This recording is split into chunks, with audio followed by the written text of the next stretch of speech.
which is a bit different. All right, guys, thanks for coming to the October Golang meetup. My name is Owen. So today we have two speakers. One from Peter, he's going to talk about Go interface, and one is from Ian. Ian actually is coming from Seattle, so he's a long way to come to give us a talk. Let's give him a applause. Ian is going to give us a talk about 7.5. All right, so let's get started. Okay. So hi, my name is Peter. I work for Factom, and today I'll be just hear about interfaces and other cool things in Go. Can you turn that music off? There. Whoa. Okay. So how many of you have used interfaces in Go? Okay, most. How many of you use them regularly, like daily?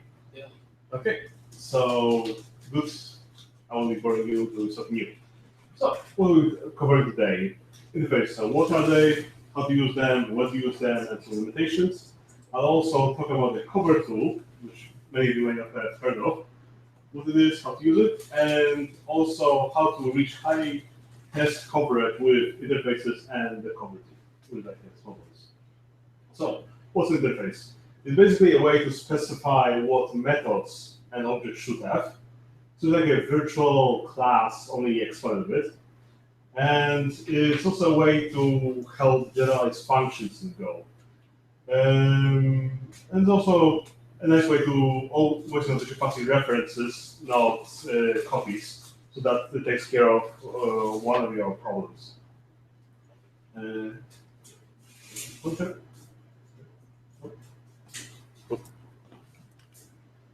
Go back.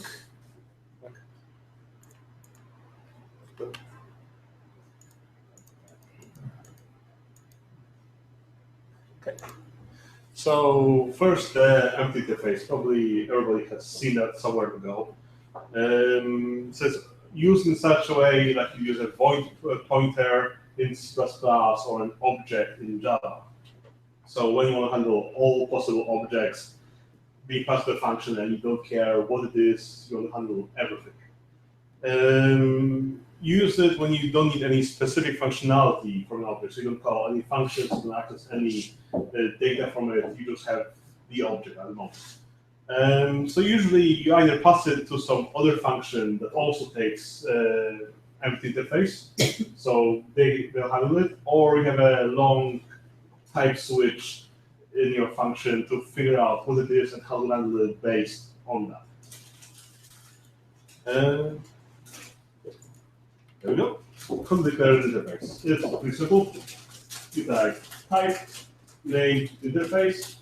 In the interface, you type all the functions you want, and that's about it. So you declare it like a structure, but only with methods and no variables.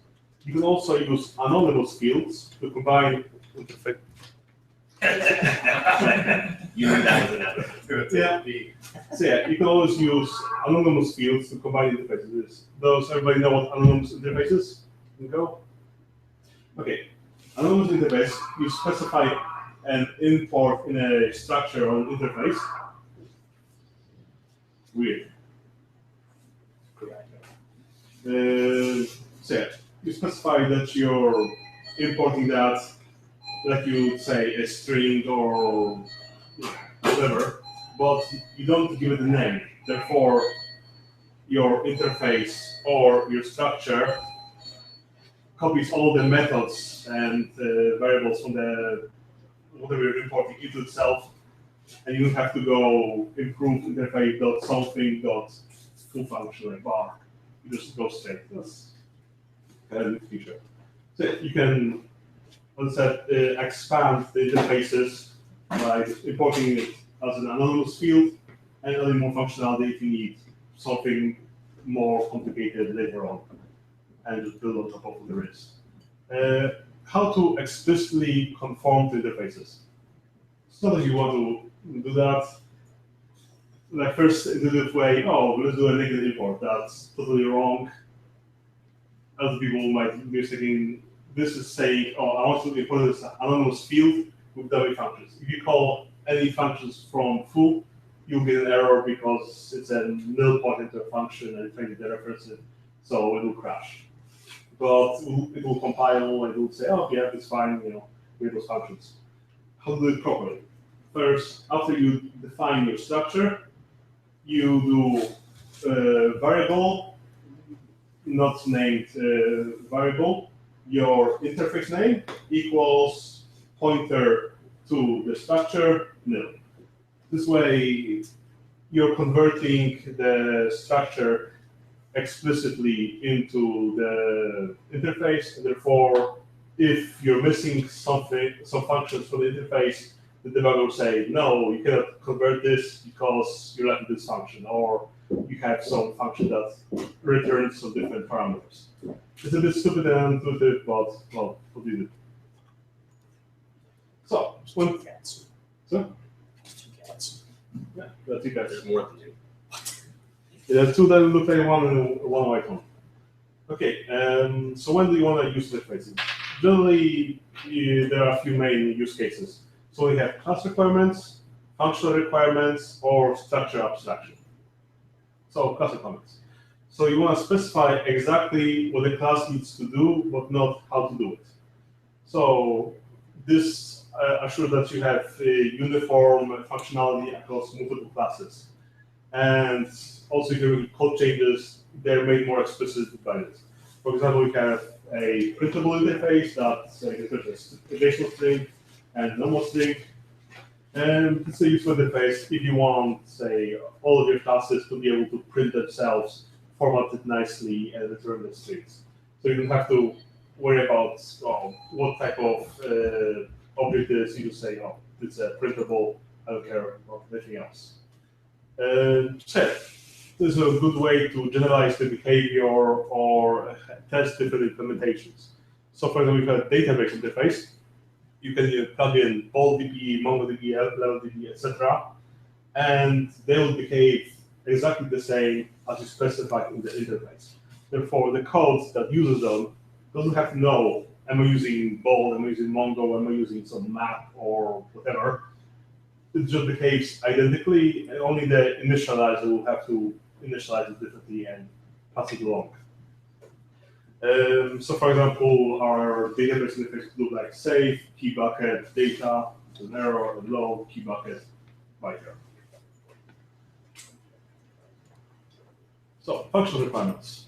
So instead of taking references to objects, you can take interfaces instead. And the functions themselves specify exactly what functionality they need from what they're taking. So it's very useful for making generic functions. For example, if you have a printable interface that prints the class, we can have a function that takes an object that is printable, even though we don't know what sort of class it is, what sort of structure it is. We know it has this functionality, therefore we can use it and perform some operations on it because we specified this is what we want. And this way you have to have 20 functions that does exactly the same thing on different structures. So yeah, very useful when you want generic operations, logging, encoding, decoding. And in our database example, we can have which is a function to save data, key bucket, and we have data that's encoding binary marshmallow, so it can convert itself to a byte slice, the data object. We don't know how it does it, we know that it can do it. And so when we're loading, we want key bucket and destination where we're loading data, and binary unmarshmallow. So we give it a byte slice, and it figures out how to populate its data inside of itself. Structure abstraction. This user interface applies when you're abstracting entire complex structures into interfaces. So I mainly would use that for testing and perhaps solving some import loops if you're having. So making complex structures into having them as interfaces will allow you to create dummy classes which test precisely the logic you need to perform tests on. So for example, if you have this function, if database burns down something, you cannot test it because it triggers 1 in 10 million. So you can have an interface for your big complex data object that will trigger error each time you want it. And therefore, it's predictable, you can test it, and yeah. So, what are some limitations of interfaces? If you want to load the data into an interface, you need to have a copy of it. So, for example, if we have a database function that loads data from the hard drive, and we pass it an instance of a structure that conforms to the interface. Yeah, so we have destination, Marshall. We need to get it because we cannot create a new object. We don't know what sort of object we're doing. We just have the interface. Yeah, this way to make it a more generic class. Okay. Also, you cannot copy the underlying structure behind the interface. So you have to add some special functions to be able to. For example, if you want to load all records from the database bucket or what have you, but we don't know how many records there are, we cannot pre-allocate all of those. So we'll need to improvise a little bit. So for example, we need to expand the binary and Marshall interface to have a new function that returns the same interface, hopefully with a new instance of the class. So for example, we got the records, we load all the records from the database, and over the range of records, we create a new from the sample we received, and then propagate it with the unmarshalled data from the database and return the answer. We couldn't just make a copy of it because was it reflect? Wasn't reflection. No reflection. Yeah. Well, actually, there is a reflex section. It does have some functionality, but it doesn't really work that well in the case of this side. Okay. Next part, the cover tool. It's a fun little tool that's bundled with Go that a lot of you might have heard of, and it allows you to visualize the test cover for unit tests. It's very well described here in the blog.org cover, and this is how the output of the tool looks like. So you can see that, doing statements have a test coverage. If you run your unit tests, they'll check this, but for example, you won't check the other cases. So it tells you, hey, you might want to add some more use cases for your test here. Okay, so how to use it? You go to the package you want to test, and you run go test minus cover profile, your cover file that you want to output, and this generates the test, runs it, and saves the results. Now, if you want to have a nice look at it, you go to cover minus HTML, same file name, and you'll see something like this. So it's a breakdown for a single function, for example.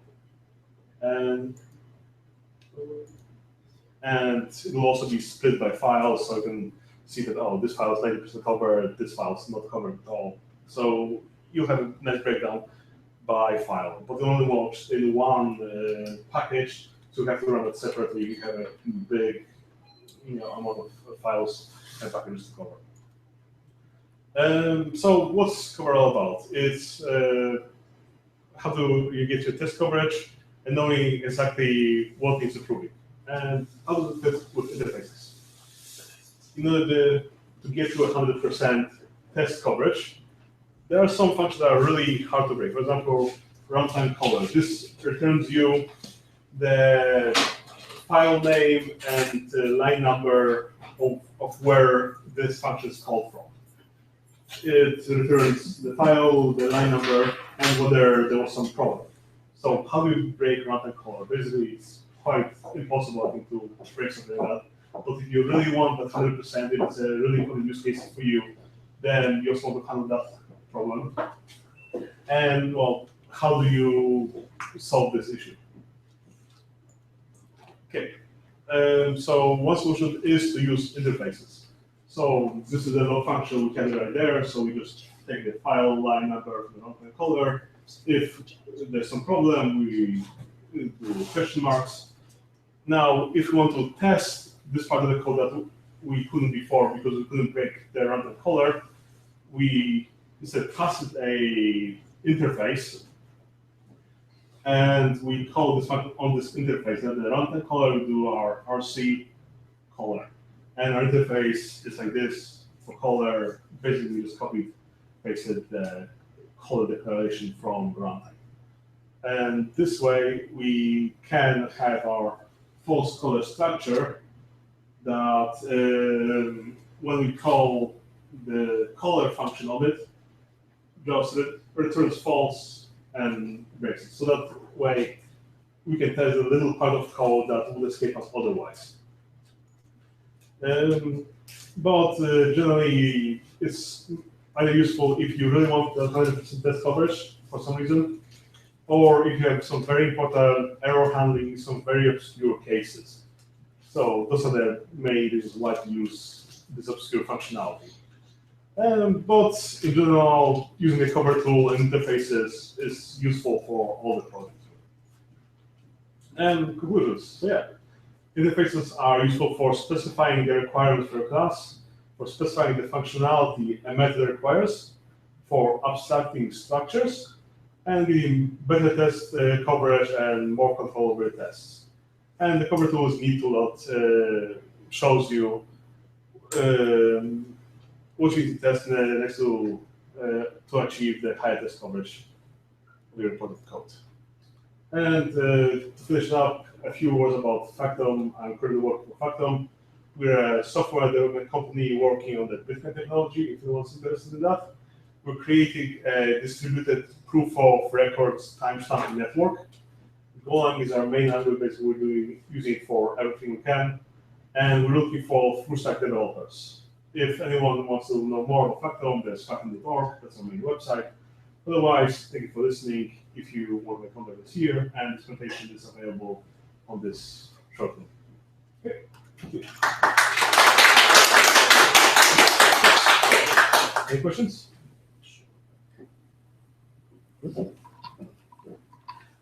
Yeah. I have a question. I didn't come in late, but I saw the end of it. Yep. So, have you spent any time? So, interfaces are great. I will agree with you. Yep. But have you spent any time using any of the standard library for like AST and parsers to actually generate mocks to actually make those interfaces complete, so you don't have to write them by hand? I find that's the big annoyance. So you mean like? I'll give you a good example. Yeah. So you have you're using GoKit and you have a service, and your service might have eight endpoints in it, and so now you have an interface with 8, and they're varying complexity. So you can cheat and make it easy by writing out mocks that actually just take functions. But you can generate that because you already know what it looks like. Have you thought of trying to do that? I'm not exactly sure what the problem is here. The problem is just writing boilerplate code that can be generated from the interface. That's the problem. Mm. Well, yeah, I think I had something similar. Like, for example, a lot of my stacks, I want them to encode this as JSON, and that's pretty repetitive functionality. So I created, say, one function that takes an empty interface and calls it to JSON, checks for errors, and returns the byte slice and error. And I have every function in the interface that converts to JSON, just call this function with themselves pointed in. So instead of having, say, 5-10 lines of code in each function, I just have one line of code that calls that function. And so that's one way around it. Unfortunately, there's no easy way to make the code of interfaces, which, yeah, that's one of my gripes with it. So actually, the only reason I asked is I'm actually working on that right now. It's not public yet because I just started on playing yesterday, but it's actually using the standard library. It's actually arbitrary to generate code to make an interface complete, and then you can change it by just changing the function on the struct that you generate, and you can use the generator to do it. So it's not hard. I just wanted to see if you want your interface to conform to, if you want this text to conform to interface, using dummy functions, then you could just use the abstract import straight into it, and then it will populate with the functions. It will be no point to the function, but it will pass, it will compile. But if anyone tries calling those functions, it will break your code. So that's one way of going around it. Okay. So was it clear? Did everybody understand what we were talking about? Okay. Okay. So Do you want to hang out? Do you want to hang out at GIF? Oh, nobody had a good question, I guess. Yeah. Would you like to go for it? No, actually, I came up with gifts myself, to tell you the truth. I had stuff to hand out. Is there an actual gopher in there? What's in Yeah. Go on, go for it. All right, give me gopher. I didn't get one. So can you tell me where you put the pres? Oh, there it is. Well, that's hard to see. Okay. I think this is a screen share, and you need to pass it here. He wants a gopher. And how do we? Oh.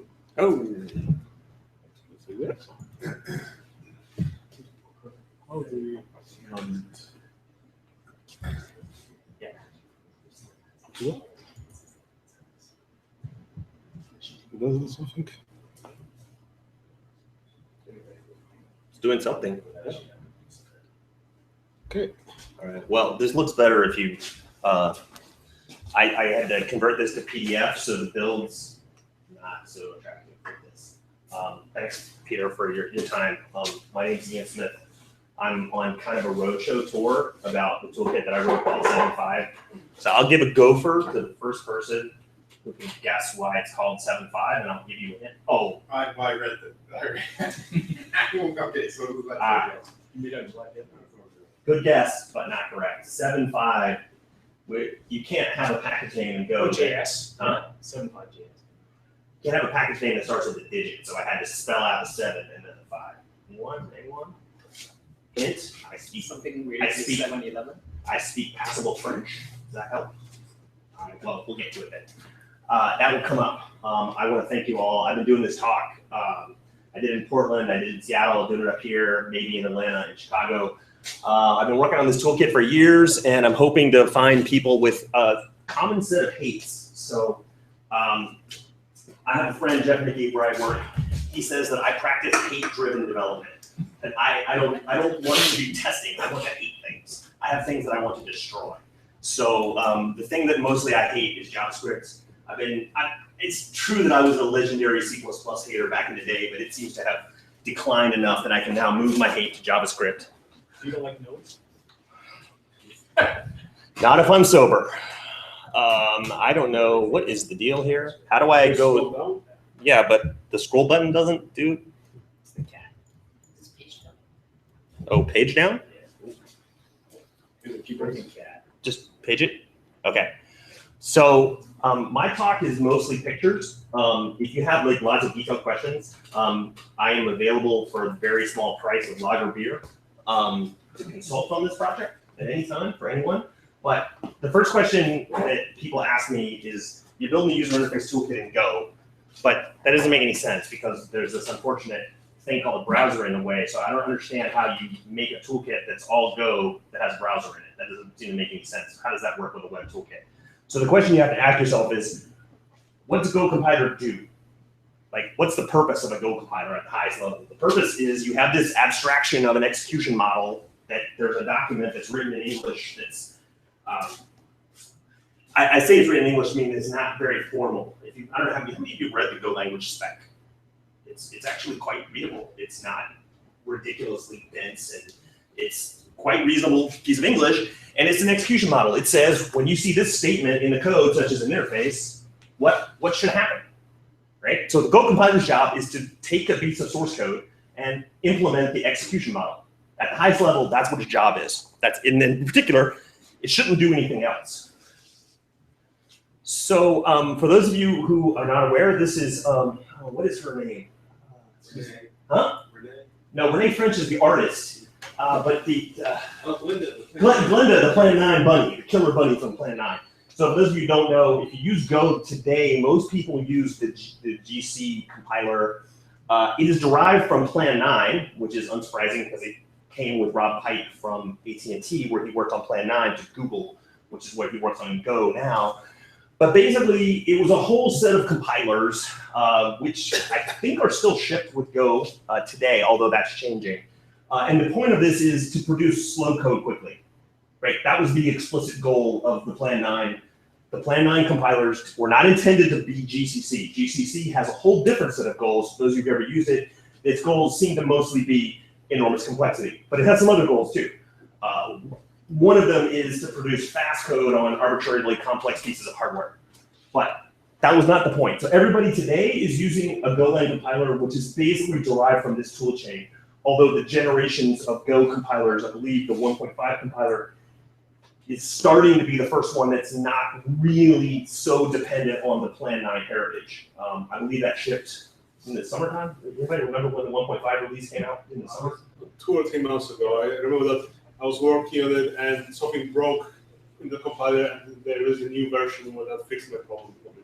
Right. So the world of the little bunny rabbit is going away, but this is where the heritage, where all of the Golang compilers came from. Produce slow code quickly. And if you don't know, by the way, Rob Pike has been accused on numerous occasions of faking Go demos. And the reason he's been accused of faking Go demos is because he takes 100,000 lines of Go code and goes make or whatever, and nowadays you just do Go install foo, and it compiles so fast people think it's actually rigged. Like most of you have had the experience of compiling Go code, it's instantaneous. I work for a company that is entirely built on Go. Our source code with 40 engineers hacking away on it pretty much every day. Hundreds of thousands of lines of Go code compiles in under a minute. Right? Hundreds of thousands of lines. And it compiles in under a minute. And it's because it's derived from this tool chain that produces slow code quickly. But I've been doing all this to make a point about JavaScript. So I said I hate JavaScript. It's true that I'm a hate-driven development guy. And this is the terrible logo of the JavaScript,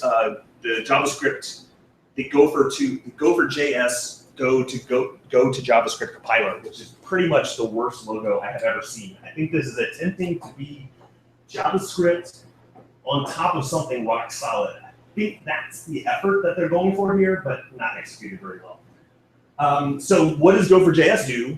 I told you the purpose of the compiler is to take an execution model and a piece of Go code and make it happen.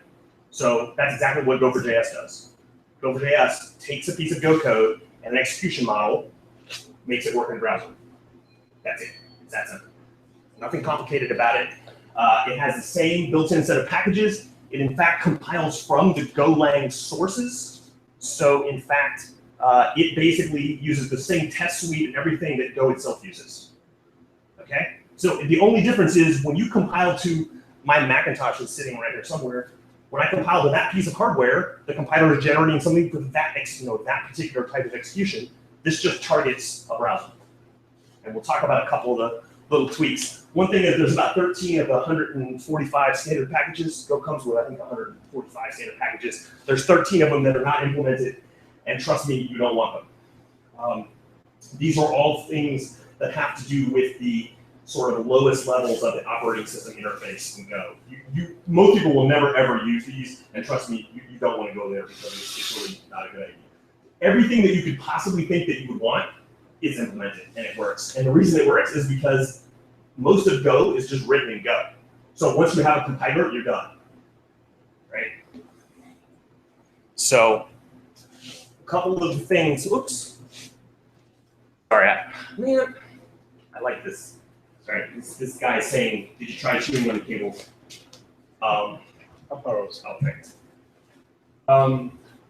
So what are the weird things about the execution model of running Go code in the browser? Well, one thing is ants are 32 bits wide.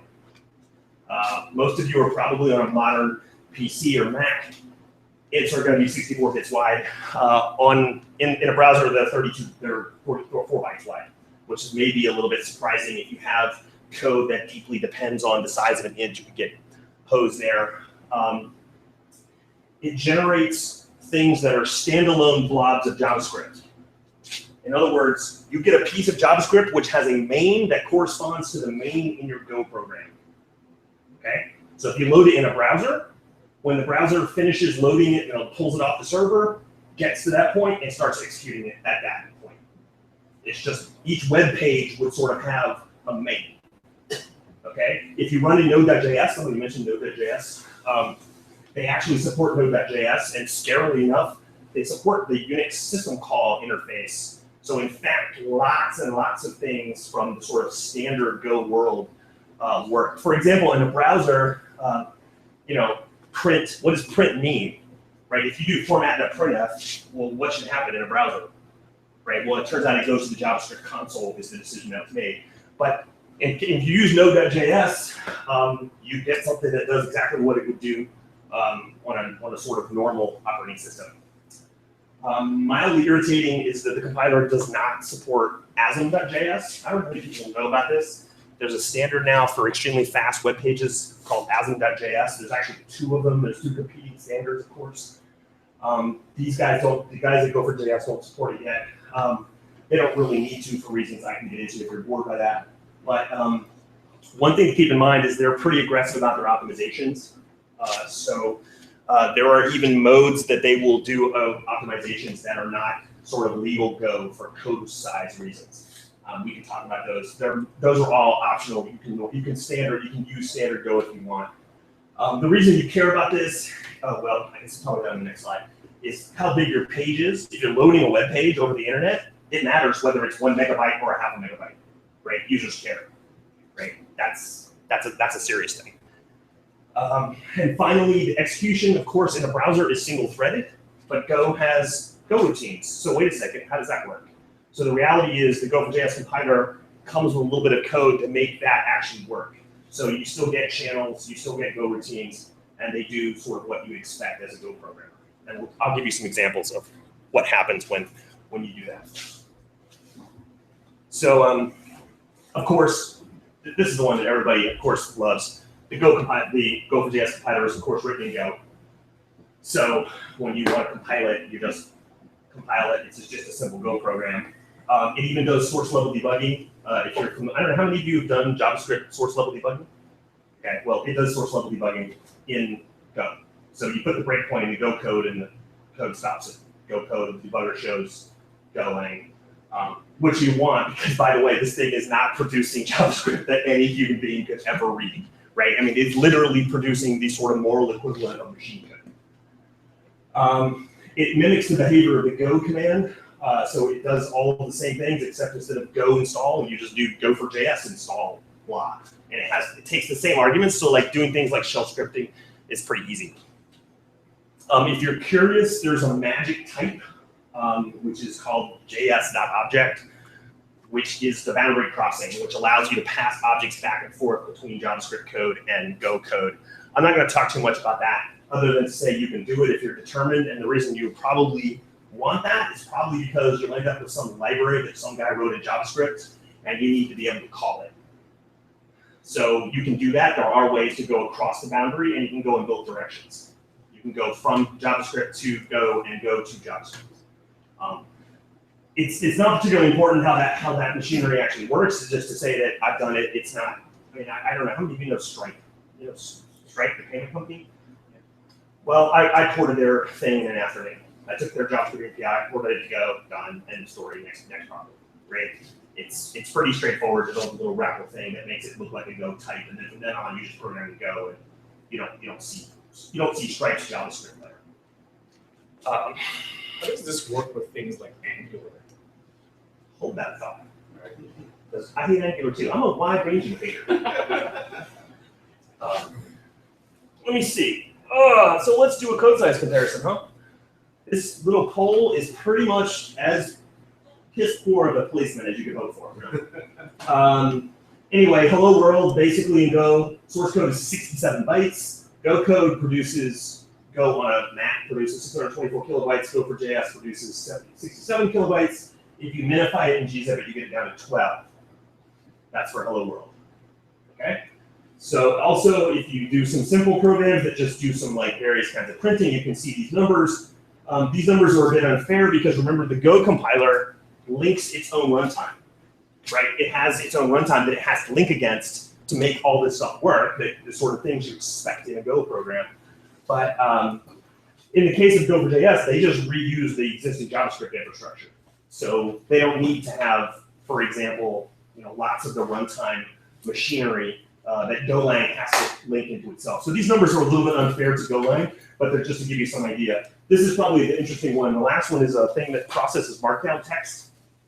So, it's 11,000 lines of code, compiles down when you're done to 238 kilobytes of JavaScript, which is big. I mean, if you're writing a web page and you've got users, 238 kilobytes for a library that does markdown is not nothing, right? That's not free, right? It's also not terrible, right? It's starting, if you look at like web pages, if you go to Gmail and look at how big the actual Gmail download is, or you go to the web page, it's on the order of 1.5 megabytes, including everything. So this would, you'd be using up 238K on a single library. So it's not free, but the nice part is you don't have to see JavaScript. You get the exact same programming model. For those of you who most of you use Go on the server side, I assume. So if you use Go on the server side, this just means you get the same programming model, and for reasons I'll get to in a minute, you get some other advantages because you have the same language on both sides. So, any sufficiently advanced technology is indistinguishable from a rig demo. Well, this is a rig demo because I don't have my laptop, so I can't give you the demo that I would have given you. You can check out the webpage. If it takes a second to boot up, I'm on the free plan on Heroku, so it takes like a few seconds the first time somebody hits it. After 6 hours, it spins the app down. So it may take a few seconds when you hit this the first time, but from that's just because Heroku, because I'm too cheap to pay for real Heroku. Basically, this is just a little demo that shows you a sign-in page that handles the thing with, handles an interesting sign-in form, the kind of sign-in form that you expect on a modern website, that validates the input as you type it, that checks before you hit the submit button if all of your fields are filled out, and does little highlights that show, oh, you're missing this data. That kind of stuff, you can just code and go once you're in this world, right? Because you don't care that the browser runs JavaScript. It's just a Golang implementation.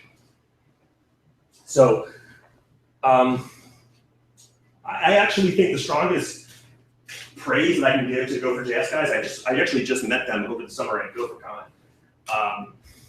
is I never have basically ever messed with GopherJS internals. I just use it. I'm just a customer. It just works. When a compiler just works, you don't argue about it, right? You just go, oh yeah, just compiles, done, right? That's it. So the highest praise that I can give to these guys is it just works, right? I've filed one bug against it. It got fixed in 2 days. So they're pretty good, and they're right now in the throes of moving the GopherJS code to be compatible with everything in 1.5 Golang. So I'm not really going to talk anymore about GopherJS because GopherJS, as I said, just kind of works. I'm trying to give you the idea that you can just compile to something that runs in a browser, and then we can move on to talking about Go code, which is way more fun. Questions at this point about running things in the browser? Yeah. So does that mean like if I write any Go program that is a high possibility you will run the browser? I would say extremely high probability. Okay. I mean, just take main. I would just download GopherJS, install it in your system, and instead of typing go install package name, type GopherJS install package name, and see if it comes out with a big blob of JavaScript. And if it does, run Node.js on it. See what it does. Because the executable will, how normally when you do Go, you get like something bin and then your platform. Well, this gives you something bin your platform underscore JS as if it's a new kind of architecture. And it just dumps it right in there. And you get a big lot of JavaScript code. It'll be completely impenetrable, but you can run Node.js on it and give it a shot. Yeah, if you don't use the 13 special packages that do weird things like with system calls and stuff like that, it'll likely even run in a browser. So even TCP. TCP is a good one. We're going to come back to that. TCP client side will work absolutely because I've used it all over the place. TCP server side in a browser, if you think about it, opening a socket from inside the browser generally is hard work. I mean, most of the browsers will refuse it. So depends on like sort of exactly what you mean by work, right? Should the browser allow you to open a listen on a socket on your web browser? I'm not sure it should allow that. But if you're in a Node.js, yeah, that'll work. So you want to have like local data storage in the browser, like I guess there's. That's a good. That thing is something you have to write a little wrap around it, and I've been meaning to do that because yeah, that's a pure JavaScript thing. It's not really part of sort of language. The language doesn't have any way to model that. Now, the language also doesn't have a way to model DOM and CSS and stuff like that, and that's what the rest of this talk is about. Okay, so anyone now want to take me up on why it's called 7.5? Anyone? Is the JavaScript shit around? What? The JavaScript. Oh no, but that's correct. I'm gonna give you one. Okay, I gotta give you guys one because that's way. Always got one. Okay, that's way more clever. Oh, okay. Nobody wants my Gophers. You want Gopher? I used to live in Paris, France. I lived there for 4 years, and that's where I started working on this toolkit. That is one of the gargoyles from the Cathedral de Notre Dame. I don't believe that names are very important. I'm sure everybody in this room, if you got, say, 50 grand in your pocket, you can go get a naming consultant, and they will tell you that Go is a terrible name. And they can keep telling you Go is a terrible name until you stop paying them. Okay? So names are just not that important. I had to pick a name. I lived in Paris, France, and Paris, France zip codes, everybody who lives in the city has a 7.5 zip code. So that's why I picked 7.5. 75,000. Yeah, 75 is the prefix. Yeah. So that's which part of France you live in is the first 2 digits of your zip code. And that's when you started working. Yeah. Yeah.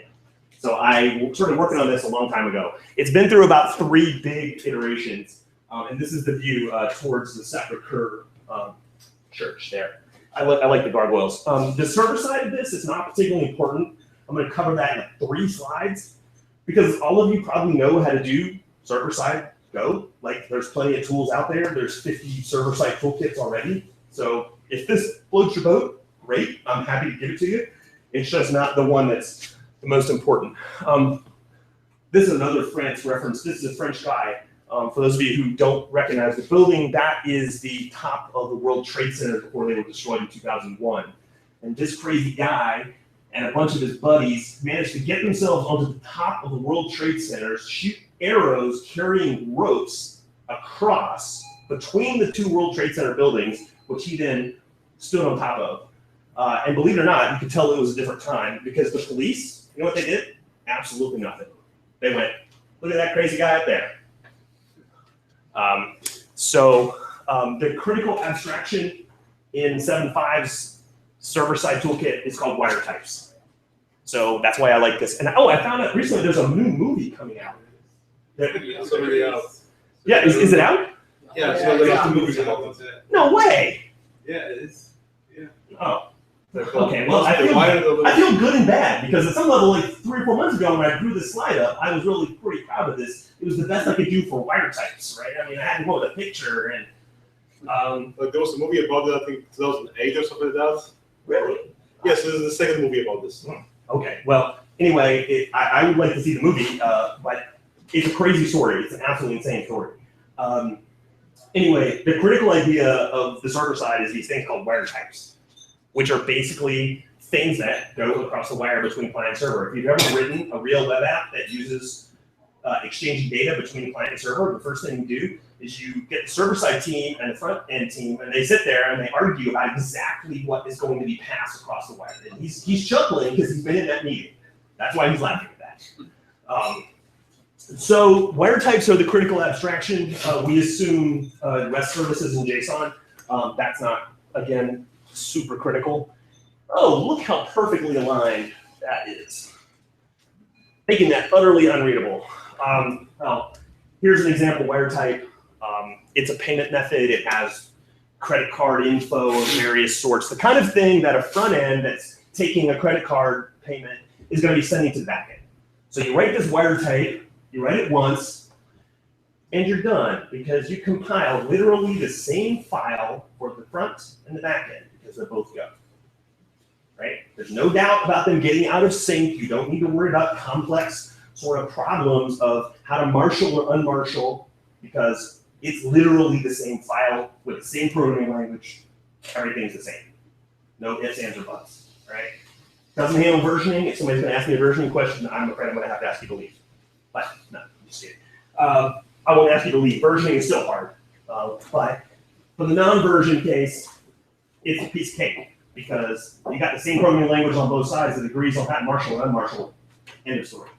Okay? So this is the kind of thing you write when you basically are defining how your front end and your back end are going to communicate. And the developer can go, so you use this. A couple of minor notes. It supports, the back end supports get, index, put, post, and delete if you're familiar with the usual REST chicanery. And it assumes Postgres for DB access. Is this a Postgres town or a MySQL town? Postgres. Thank God. Okay. There are MySQL towns. And I mean, you go to places and they're like, why would anybody use Postgres? And I'm like, what? So Seattle's a Postgres town too. So I was kind of amazed by There's that. another pretty popular one database. I don't know if you guys heard about called CopperHDB. It's really dope. Yeah, I think I saw that come across like the Golang Weekly or something like that. You guys should check it out. It's kind of like that. One of our friends actually started in New York. It's a very hard to kill like ACID compliant database with the Go open source. Sweet. All right, so I'm gonna make a note of that. Hold on. Remind me that after. I can't make a note of it. I'm standing up here. So this slide works better if you live in Seattle. How many of you have been to Seattle? Anybody? Most of you probably been to Seattle. Do you recognize? Does that remind you of some building in Seattle? The museum. Yeah, close. It's the museum district. It's actually, this is by the same architect and very much the same style as Seattle's Public Library. Okay, Seattle's Public Library is very similarly weird and it's oblong, and I did this because I was trying to sort of suggest modern architecture. So some of the things that are funny about using 7.5 for the server is most of you have probably used templating languages, and you have my apologies because those are really painful and difficult. And if you use 7.5, it doesn't actually provide you with any way to do that. There's no way to generate content on the server side. You serve up static files and static files only. There's no need for templating because you're going to generate all of that magic on the other side. So it just serves up static files, a lot of AJAX, and it communicates with the client side by these wire types. So basically the server is just about as dumb as you could possibly be and still get any useful work done. Right? It doesn't do templating, it serves up fixed files, and basically uses these wire types to communicate via REST. That's it. And for those of you that most of the people, if you work in startups, most people who use this kind of architecture are also thinking multi-platform for dealing with the possibility that there's a mobile phone and a browser that both need to talk to the same backend via the same endpoints. So this is a common architectural arrangement. You know, if you like it, great. If you don't, you can still use the client side, which is where all the fun is. So let's talk about the client side. Anybody else? Anybody been there? Amsterdam? Well, I meant the Ajax Stadium in Amsterdam, but Ajax is a big football club in Amsterdam. So I was just looking for Ajax references on this slide, but here's the critical one. If you can see it with this, kind of get.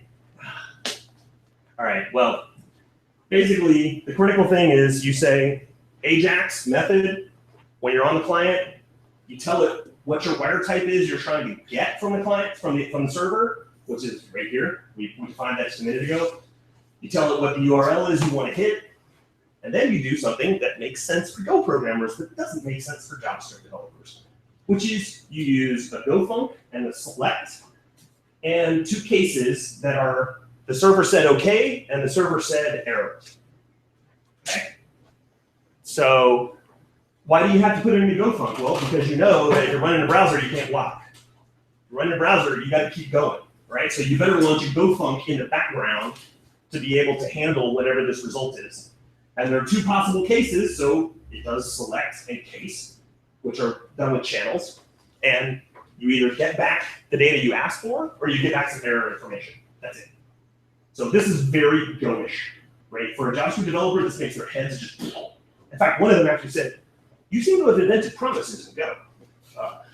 But in any case, it's basically as simple a thing as a Go programmer would want. You get two channels, only one of them is going to fire, and you can block waiting for either the error or the result. And that's it. So that's the whole Ajax machinery right there. So the nice part is it's all strongly typed, and you don't have to worry about all the machinery of unencoding, decoding, all that crap just goes away. And you get the nice sort of error handling that Go sort of typically does with channels, whereas you can just have the error cases all in a select statement. So yeah. Should I actually put like a Go routine for all the methods? Otherwise, you were blocking the UI, right? Yeah, you're gonna have to do a Go routine anytime you could do something that will block. And that sounds awful until you realize that this thing will panic if you don't. Right? So if you try to block on the main thread in a browser, it will panic, which is what it should do to tell you that your program is broken and you should add a Go routine here to catch this. Right? So yes, you have to do it, but it's actually not as hard to keep track of as you might think, because if you forget, the first time you try to run it, it's going to panic. It's going to panic on this statement here, which is select, because you can't do select on the main thread of the browser. So it's actually not that difficult to get this right, and if you forget, the penalty is not very great. So maybe Ajax index could return channel. What? Ajax index. Oh, It does. It does. Okay. It does return two channels, but you can't block. Waiting on the result of that happening. So I've altered this. This usually says HTML5, CSS3, and JavaScript. So I put the little gopher in there, being a JavaScript hater. So this notation is not that satisfying for a simple example, but on the client side, 7.5 gives you basically a notation for building a DOM tree, so that you can, in Go code with types, build a DOM tree. So note the key thing is with types. So it checks to make sure that things like CSS classes are in fact CSS classes, because it uses types, not just strings that you hope line up. Also, you can get all of the usual help from the compiler, because the compiler will tell you that the strings, you can do things like rename it, and the compiler will show you all the places that it's used in the code and stuff like that, which is not typically what you get in JavaScript, where you're fiddling with the names of things and stuff like that. Although there are some Sass type things that will give you that functionality. So this is basically just a little notation for building DOM trees. It's not very satisfying for the simple case. I don't know how many of you ever use Laconic.js. This is shamelessly ripped off from them. They did a nice thing. So let's do a little more complicated one. That type is really annoying. Basically, you define a bunch of variables, which are your CSS classes, and those will have a type that it will cross-check. And then you can do things like put CSS classes onto the DOM tree as you're building. And it will do the right thing with making sure that DOM objects and things like CSS classes are separated correctly. Of course, somebody will ask, well, can I put event handlers? And yes, you can just put event handlers in here too. So you can do this, and because it's all using Go and closures do what you expect, the closures do the right thing here. So I don't know how many of you have been burned. I will raise my hand preemptively. I have been burned many, many times by the fact that JavaScript closures do not do what I expect.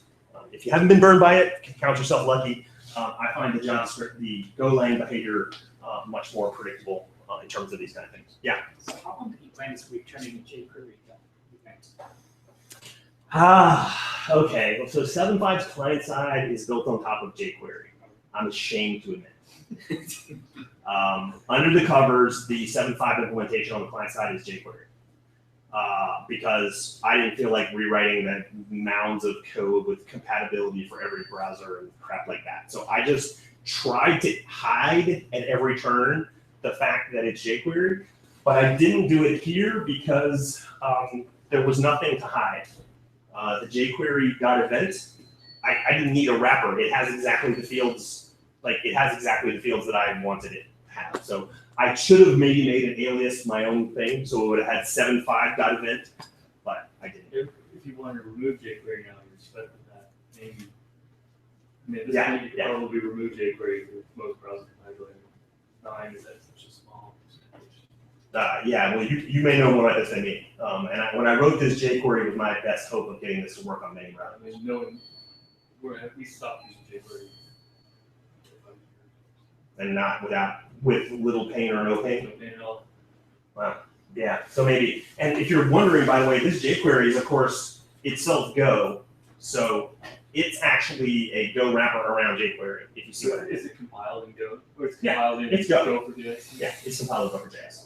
So it gives you the types that look like Go types, but they still have some things that are strings, like the names of events are strings, which is kind of a pain in the butt and stuff like that.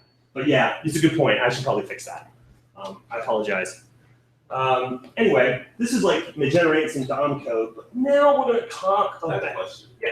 Why is does that say S5? Yeah. Dot click all uppercase? Yeah, you know, I'm an old man.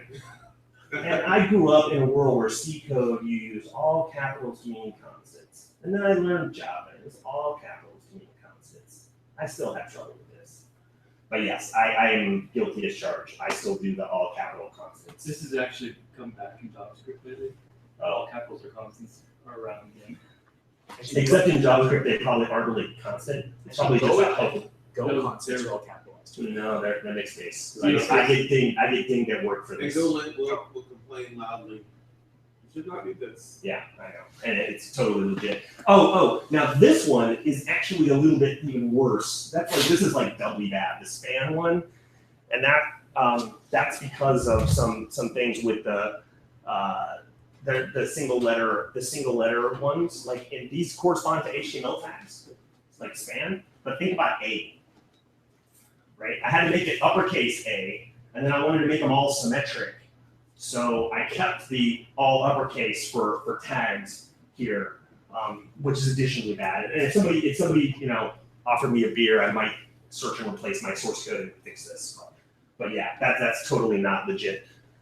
Not something you want to do in Go. But let's talk about the thing that really makes this all fun.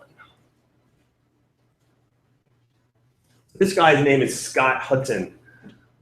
This is Scott Hudson with a attachment called the data nose attached to his face, which I'm sure you guess what that's all about. The thing that makes 7.5 really fun is it has constraints. So constraints are functions that you can compute of values, which seems like a simple enough idea. But anybody use constraint.js? I shamelessly stole this from them. So Scott Hudson wrote the original algorithm that makes this work, that makes it fast. But the nice thing about constraints is they are guaranteed to be met all the time. Okay? So let's look at that. So here is a really dumb example with, you might imagine a rectangle that you can size on the screen. So maybe you can click here and you can resize it with the mouse, okay? But you want the text to be centered. So if you use constraints to do this, and I've given you some simple constraints here that might do this, you declare this specification of how you want the data to work, and then the system, you just let it go, which means that the whole sort of event loop, event handling thing that you get in lots of big jQuery programs, for example, which can be troublesome, kind of goes away because you simply set up the constraints that you want to be met, and then you just turn the system loose and leave it, and it just works, right? So this is the big trick for doing user interfaces. As they get big, this becomes really, for a really simple program like this, it's actually not too hard to write the thing that makes this guy stay in the middle. If you have a huge form that has an enormous number of different things that have to be met about how that feedback works and what happens when this happens and if this happens in this order. So you know what most people do? They write a function called do everything. And so every time they get an input event, they just refresh the whole screen and hope they can do it fast enough, right? And I know I've done that in JavaScript because it's kind of painful to not do that. So this approach means that you don't have to do that. You set up the data flow and then you turn the system loose and you just leave it. And I've got some examples that are maybe a little more compelling. So the team's big win is this idea of constraints combined with the DOM. So for example, you can take a data value in your program, like single way constraints you might expect, and say, I want the text on the screen to just correspond to this thing, and let go. And if you change the value, the screen gets updated. And if you want to do things like, say, have this CSS class be attached to this guy in certain circumstances, when you take a Boolean, and when it's true, the CSS class will be there, and when the Boolean is false, the CSS class goes away. Is it updating the entire DOM like this, or is it just changing? It's as needed. It's doing a diff on DOM. It's doing more work than it's not quite minimal. But it isn't naive. It tries to be helpful. But we can talk about the algorithm fanciness if you want. But it's close enough. For 1,000 constraints, this is going to be fine. For 10,000, maybe not. And I've written screens that have hundreds of these. It's not a problem, right? So computing widths and heights and CSS classes and values of strings, just something you just put it in the Go code, declare the values, things that you want to happen on the screen, and then turn it loose. And for those of you who are familiar with Angular, I think Angular does this, they call it one-way binding. Is that what they're terminology? Two-way binding. Two-way binding, okay. So if you're familiar with that, this is the same thing. The two-way binding, we should have a beer and talk about the fact that it's two-way, because I'm concerned what happens if you make the value of A be the value of B and B be the value of A. Like what happens? That kind of worries me as well. But the point is, this kind of thing is pretty common in sort of advanced JavaScript toolkits. Most people, if you use Angular, probably know about this kind of thing. For Golang, it's a little bit different. It does have a couple of things that are a little bit rough around the edges. Go does not allow you to assign new functions to things like integers and strings because they are defined by the system. So unfortunately, we have to have our own types for string and int and float and stuff like that. Because we are adding some functionality to them to make this work. In particular, we want to allow the functionality that if you change this int, that needs to propagate to an arbitrary number of places to cause a screen to be updated. So it's not as clean as, well, the JavaScript world is clean in the sense that they can hide it from you that they're doing this. Probably more interesting. Sorry, it's NFL reference. I know it doesn't work as well in Canada. But that is Charlie Joyner, of course. And one of the nice things you can do, and this is stolen from D3. Anybody here use D3? Okay, so some of the JavaScript people know D3. So I stole their whole Joyner trick. So if you know that, then you can just ignore my slide. My slide is for people who don't know that. But basically, it lets you do things like say, I have 12 things in a list. I need 12 sets of this little UI-ish component to be repeated on screen. All right? So basically, it's a way to take a data structure in Go and join it with the screen in a repeated format, right? And this turns out to be really useful when you're doing things like form data entry. You have a whole bunch of fields. You want them all to work the same way, stuff like that. So this is ripped off completely from D3. I'm sure I did it much worse. The D3 guys are super clever. But I've been stealing it from JavaScript left and right to try to make this fun.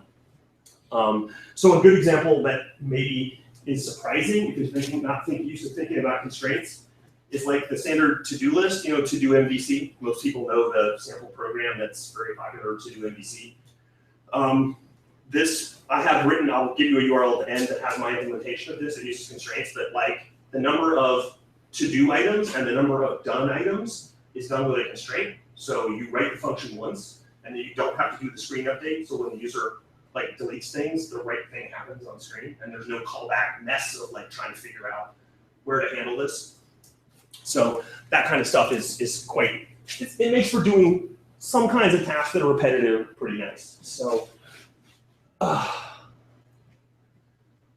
if you go to this URL on my Heroku app on posts. That's a blog engine that is all written using 7.5. And the thing that generates the main front page uses the join mechanism. So it takes all the posts and draws the little, when you look at the blog, you're getting the slugs at the top level. That's done with joins. So you can see how to use that. This sample application is part of a demo I wrote. And I want to point out big thanks to Nico La Rosa, who's Italian, whose English is much better than mine. He corrected the grammar in my tutorial. But this tutorial basically teaches you how to build a blog engine that uses all the features of 7.5 and shows you how it works. And the URL that you've been seeing from Damp Sierra 7176, is that what it is? Yeah. Sorry, Damp Sierra 7161 is the running code that you can play with. So could you scroll down again? Sure. Also, I want to well, first of all, if you have any questions, I know I'm going really fast. I'm just trying to give you the high level overview of why this is a fun thing. Yeah. So we can actually use this as kind of like a web framework. It's almost kind of a web framework for Go, because Go doesn't really have usually you just use the net HTTP libraries. So. Yeah, you can use it. You can use it as a backend too if you want. I mean, as I said, I had a couple slides about the backend and wire types and stuff like that. But that's kind of up to you if you really care about the server side. The client side is where all the fun is, because that's the part that usually you end up with this pretty complicated JavaScript program. Yeah. So do you know anyone is using your framework other than yourself, or you have seen any mass adoption? Mass adoption, no. That's why I'm here. How many contributors to a project? Handful. But yeah, I mean, I'm looking for help. It's certainly out there. It's all available. It's all open source. Go for it. And there's a fairly big commercial project that hasn't been made public yet that uses it, that has tens of thousands of lines of client-side code. This is not really a recruiting trip, so I don't want to. So would you use this instead of, if I want to build a bunch of REST interfaces, would I actually use this instead of just an HTTP? You know about a REST-based API and stuff with JSON web tokens and everything. So would this kind of supplement that, or we could? I mean, you can use it in place. It has that API if you'd like to use it, and the demo, the example goes through how to do that. But I mean, if you want to use what you use in the client on the server side is not as interesting, because there's a ton of those frameworks for Go. If you want to build a login screen or all of a sudden happy you don't want to deal with Angular or whatnot, this would be good. This is much more targeted at people who are interested in the front end, the front side, when you want to do the buttons. If you go to the blog engine, when you try to log in, it doesn't light up the login button until your form is valid. Okay. That kind of stuff, right? And that's done, of course, with constraints too. So, that's all computed on the client side in the browser running on Go. So it's kind of hard to get your head around at first that it could really just kind of work. I know that's actually the hard thing I'm giving this talk. People go, it just can't work. This can't be this straightforward. It actually kind of is. So I'd also encourage you to go to the GopherJS website. He has a bunch of links to people who have ported various JavaScript frameworks to sort of make them more Go-ish. Including me, I did the D3 version. But so you may find that useful too if you want to try out your existing programs. Super fun. Yeah. I have a couple questions. One, you might elaborate about the join, data sort of from the D3 libraries. Sure. Is that is it more convenient dealing with data like JSON or a list of array, or some sort of even CSV, I don't know, a data structure that are and you can process each rows and apply the same macro function very easily, and perhaps even generate some HTMLs based on the data or whatever.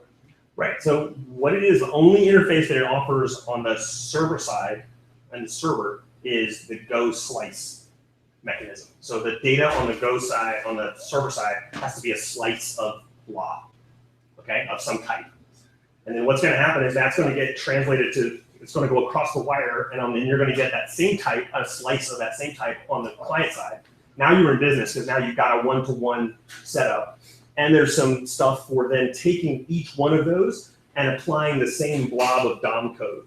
So you basically can say, I have a function that can compute the DOM for one of these, and it'll do the work to figure out, oh, you added one, and it'll go and apply once for the one that you added, or delete the ones where you deleted, and so forth. Sort of, it's much like D3. I mean, I totally ripped off D3. That's not my clever idea. That was their clever idea. What about any other data, just? No, the only one it does right now is list. It's just list. And in fact, the fact that it's JSON in between, nobody called me out on that. I'm kind of amazed. I usually get this question, which is, Like, I got Go on both sides. Why the hell are you using JSON, which is slow and expensive? For that matter, why not just use Gob, right, which is Go specific and binary and really fast? And the answer was because I was too stupid to do it that way the first time. So I did it in JSON the first time, and I've been answering this question ever since and haven't gotten around to ripping out the fact that, I mean, once you have Go on both ends, the fact that it uses JSON in between is kind of immaterial, right? I mean, you could use smoke signals by carrier pigeons. Who cares, right? I mean, it's Go on both ends. So, in fact, the guy who wrote the sample code that I showed you with the sizes, that guy's name is Shirkul. He has a very long Dmitry Shirvalev, I think is his name, but Shirkul is his handle on GitHub. And he has shown that you can do all of the Go RPC, the Golang RPC stuff from the browser as well. And those use gobs to do the conversion and the sending across and all that. So the fact that it uses JSON is not, it's actually kind of my fault that it uses JSON.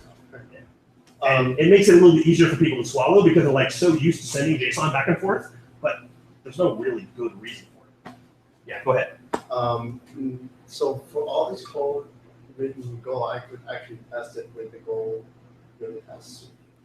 Oh yeah, that's a nice. I don't have a slide on that. Yeah, you can actually test it running on your Mac with the unit tests, which is actually kind of a cool thing.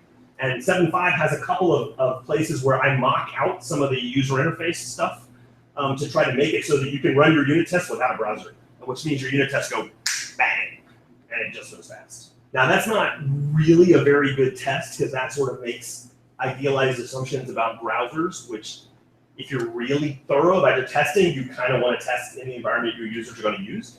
But it is really nice when you can make your unit tests. I mean, I don't know, how many people use Selenium? You guys use Selenium?